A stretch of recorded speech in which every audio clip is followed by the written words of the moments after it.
मुंगेर में money laundering के आरोप में उड़ीसा पुलिस के द्वारा गिरफ्तार भाजपा नेता बीएम अमरेश को उड़ीसा न्यायालय से बेल मिलने के बाद पहुंचे मुंगेर किया प्रेस कॉन्फ्रेंस। कहा, राजनीतिक विरोधी के इशारे पर महज एक एफआईआर की बात पर रात में 8 गाड़ी पुलिस आकर उन्हें पकड़कर ले गई थी, जबकि न्यायालय ने उस पर 420 का लगा आरोप से मुक्त करते हुए जमानत दे दिया।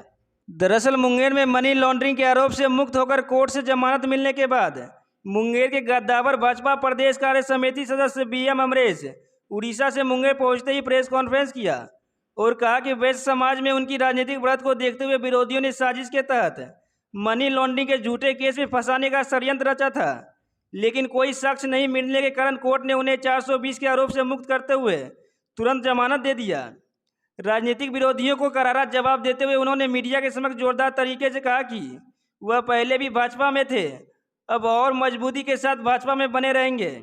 कहा कि राजनीतिक विरोधी के इशारे पर महज एक एफआईआर की बात पर रात में 8 गाड़ी पुलिस आकर उन्हें पकड़कर ले गई थी, जबकि पुलिस के पास उनके गिरफ्तारी वारंट तक नहीं था। वह राजनीतिक और समाज सेवा के साथ एक व्यवसायी भी है। उनका सारा वित्तीय लेन देन आयकर विवरणी में दर्ज है। उन्होंने साफ तौर पर कहा कि वह वैश्य समुदाय से आते हैं और वैश्य समुदाय में उनकी अच्छी पकड़ को देख उनको बदनाम करने के लिए विरोधी साजिश रची थी, जो कोर्ट से आरोप मुक्त होने के बाद नाकाम हो गई है। शीघ्र ही साजिशकर्ता का वह खुलासा भी करेंगे।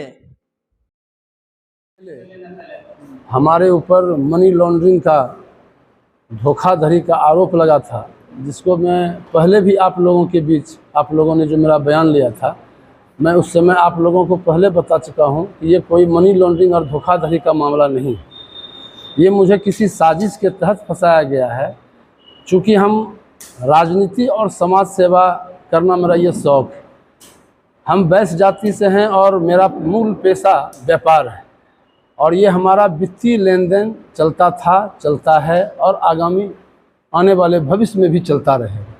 और हमारा जो भी लेन देन है वो 1 नंबर में होता है, आयकर में सारा दर्ज होता है।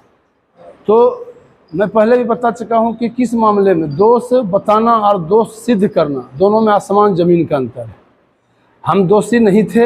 हम पहले भी आप लोगों के माध्यम से शुक्रगुजार हैं कि आप लोग ने फिर मुझे अपना सेवा का, सहयोग का मौका दिया।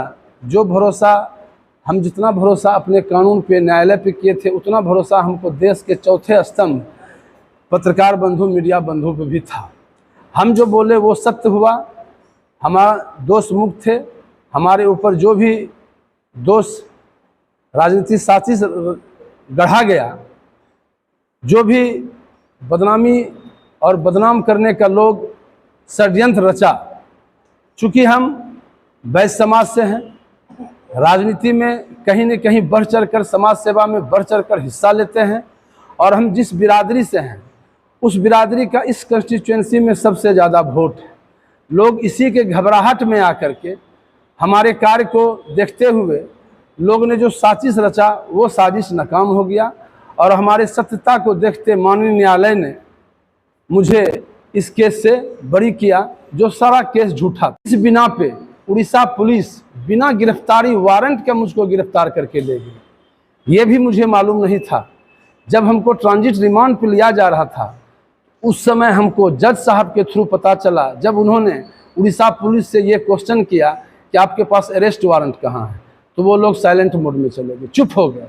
उन्होंने कहा कि नहीं, हमारे पास एफआईआर की कॉपी है और डीआईजी का आदेश है। बोला नहीं। न्यायालय का अरेस्ट वारंट है आपके पास? बोला नहीं, मेरे पास अरेस्ट वारंट नहीं है। तो किस बिना पे मध्य रात्रि में इतने सारे पुलिस दल, 8-10 गाड़ी से प्रशासन हमको गिरफ्तार करके ले गई?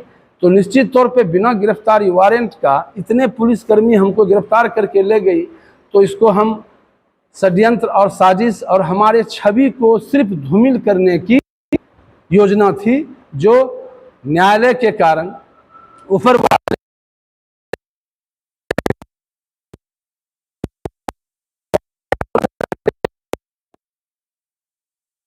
है। तो उसका खुलासा वर्तमान में नहीं, समय आने पे जरूर होता है। वो भी वक्त आएगा कि इसका खुलासा हम करेंगे। षड्यंत्र किसी न किसी का था। हम ये साफ तौर पे नहीं बोल सकते हैं कि यह षड्यंत्र किसका था। आप पार्टी में बने? हम बने हुए हैं, बने हुए थे और आजीवन हम बने हुए रहेंगे।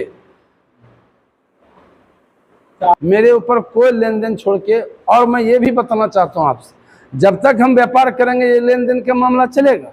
आप किसी के चरित्र को चौराहे पे खड़ा कर दीजिए कि हम उसके खाता में पैसा दिए हैं, आगामी भी कभी भविष्य में कोई लोग हो सकता है फंसाने की कोशिश करेगा, तो उसका भी वक्त जवाब देगा ना। हमारे ऊपर जितना भी दोष रचा गया, जितना गढ़ा गया, क्या दोष सिद्ध कोई कर पाया? हम मीडिया के माध्यम से बोलना चाहते हैं कि जो भी लोग दोष मेरे ऊपर रचता है, षड्यंत्र रचता है, उसको सिद्ध करके हमको दिखा दे, तो हम खुद राजनीति से संन्यास लेंगे।